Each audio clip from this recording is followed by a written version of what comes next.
जय श्री राम। कैसे हैं आप? ईश्वर से यही प्रार्थना है आप हमेशा खुश रहें, तंदुरुस्त रहें और बड़ों का आशीर्वाद आपको हमेशा मिलता रहे। अपने आप से प्यार करें, तभी आप दूसरों को प्यार दे पाएंगे और उनका प्यार प्राप्त कर पाएंगे। आज हम बात करेंगे खाने की।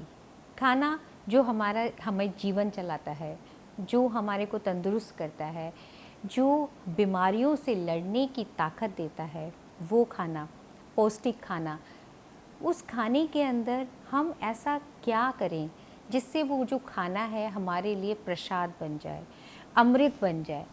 देखिए, जब हम मंदिर में भंडारा होता है, मंदिर का प्रसाद खाते हैं, तो उसमें नमक कम हो या मिर्ची तेज़ हो या मिर्ची नहीं हो तो हमें कुछ नहीं पता चलता। वो प्रसाद जो होता है ना, वो प्रसाद ही हो जाता है। तो ऐसा क्या होता है उसके अंदर कि जो हम घर का खाना बनाते हैं और जो मंदिर का खाना होता है उसमें इतना फ़र्क हो जाता है। पहले के टाइम के अंदर क्या होता था कि मंदिरों की सबसे पहले हम बात करते हैं। मंदिर के अंदर क्या होता है कि मंदिर के अंदर जब खाना बनता है ना, तो उस पीरियड के अंदर वो ही भाव होता है कि हम एक प्रसाद बना रहे हैं। प्रसाद जो भगवान को भोग लगेगा, जो ठाकुर जी को भोग लगेगा, वो प्रसाद बना रहे हैं। तो उस प्रसाद के अंदर ना, जब पूरी बनाते हैं, आलू की सब्ज़ी बना रहे हैं या कोई भी हम खाना बना रहे हैं, तो उसके अंदर भगवान का नाम चलता रहता है। मन ही मन के अंदर भगवान का नाम चलता रहता है। और मंदिरों के अंदर घंटों की आवाज़, मंत्रों उच्चारण, तो वो सारी चीज़ें जो है ना, वो उस खाने के अंदर जा रही होती हैं। और वो जाने से क्या है, वो पवित्र और पावरफुल होता चला जाता है। वो प्रसाद बन जाता है। और वो प्रसाद आपने देखा होगा कितनी ऐसे ऐसे संत बैठे हुए हैं कि अगर उन्होंने एक लड्डू भी दे दिया या जल भी दे दिया, तो वो उसी से बीमारी ठीक हो जाती है, उसी से हमारी प्रॉब्लम सॉल्व हो जाती है। तो ऐसा क्या है? इसका मतलब कि उन सब चीज़ों के अंदर एक सत्य है, एक शक्ति है, एक पावर है। तो इसी तरीके से क्यों ना हम अपने घर के अंदर, जो हम घर के अंदर खाना बना रहे हैं, उसको भी प्रसाद का रूप देते हैं। देखिए, जिस पीरियड के अंदर हम खाना बनाते हैं तो हमारे भाव काम करते हैं।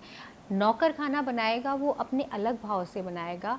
घर की गृहिणी खाना बनाएगी, वो अलग भाव से बनाएगी। घर की माँ बनाएगी, वो अलग भाव से बनाएगी। खाना एक ही है, मसाले वही हैं, लेकिन उनका टेस्ट डिफरेंट हो जाता है। तो इसी तरीके से हमारे को जब भी हम खाना बनाएं, उस पीरियड के अंदर भगवान का भजन, ओम नमः शिवाय, जिस भी भगवान को मानते हैं, ओम महावीर स्वामी या ओम, जिस भी आप भगवान को मानते हैं, उन भगवान का नाम लेते हुए आप खाना बनाएंगे तो यकीनन 101% आपका खाना प्रसाद बन जाएगा।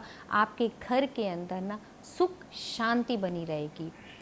घरों के अंदर अगर लड़ाई झगड़े बहुत ज़्यादा हो रहे हैं, टेंशन बहुत ज़्यादा हो रही है, तो उस पीरियड के अंदर जो घर की महिला है, वो खाना अपने हाथ से बना करके, अपने जिस समय वो खाना बना रही है ना, उस पीरियड में जो भी उनके ईष्ट हैं, जिस भी भगवान को मानते हैं, उन भगवान का नाम लेकर के खाना बनाएंगे, तो आप देखेंगे जैसे ही वो खाना बन कर के और परिवार के सदस्य उस खाने को खाएंगे, तो उनका मन जो है ना, वो ठीक होना शुरू हो जाएगा।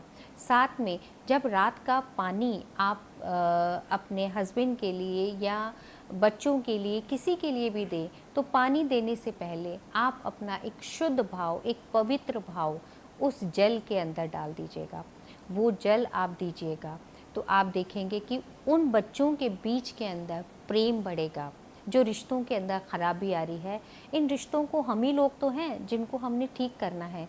तो क्यों ना हम छोटे छोटे से एफ़र्ट करके अपने रिश्तों को संभालें, रिश्तों को बचाएं और अपने जीवन को सुखमय बनाएं। देखिए, जिन घरों के अंदर बहुत ज़्यादा लड़ाई झगड़े होते हैं ना, तो एक कारण ये भी है। कहते हैं रोते हुए कभी भी खाना नहीं बनाना चाहिए, या खुंदक में कभी खाना नहीं बनाना चाहिए, कि जो हम भाव डालेंगे वही भाव हमारे बच्चों के अंदर जाएंगे। तभी तो देखा है आपने, छोटेपन के अंदर जब हम पैदा होते हैं तो हमारे जो बड़े बूढ़े होते हैं वो हमारे को शहद चखाते हैं ताकि हमारी वाणी मीठी हो, हमारे हमारे जीवन का जो भी कष्ट है वो ख़त्म हो। तो इसलिए अपना ध्यान रखिए। इन सब चीज़ों का, जो चीज़ें मैं आपको बताती हूँ ना, अपने जीवन का एक हिस्सा बना लीजिएगा, इनको करके देखिएगा। आज के लिए इतना ही। खुश रहिए, तंदुरुस्त रहिए, बड़ों का आशीर्वाद हमेशा मिलता रहे आपको। जाने से पहले मैं यही बोलना चाहूँगी कि अगर अभी तक आपने मेरे चैनल को सब्सक्राइब नहीं किया है तो उसको सब्सक्राइब करिए, लाइक करिए, कमेंट ज़रूर लिखिए। आपको वीडियोस कैसी लगती हैं वो ज़रूर बताइएगा। जय श्री राम।